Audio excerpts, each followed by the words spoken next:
আসসালামু আলাইকুম। আজকে আমি দেখাবো যে কিভাবে একটা ফোল্ডারকে লক করতে হয়। আমি এই ফোল্ডারটাকে লক করব। তো এর উপর প্রথমে রাইট ক্লিক করে প্রপার্টিতে যাব, সিকিউরিটি, অ্যাডমিনিস্ট্রেটর, এডিট, আবার অ্যাডমিনিস্ট্রেটর। এখন এই পারমিশনগুলো সব ডিনাই করে দেব, অ্যাপ্লাই, ইয়েস, ওকে, ওকে।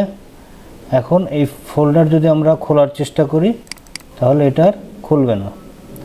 তো এটাকে যদি আমার আবার আনলক করার প্রয়োজন হয় সেক্ষেত্রে আমরা আবার প্রপার্টিতে যাব, সিকিউরিটিতে যাব, অ্যাডমিনিস্ট্রেটর, এডিট, আবার অ্যাডমিনিস্ট্রেটর, এগুলো আবার আনচেক করে দেব।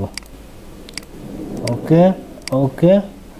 এখন পূর্বের মতো আমরা আবার এই ফোল্ডারটা খুলতে পারবো। তো ধন্যবাদ। আসসালামু আলাইকুম।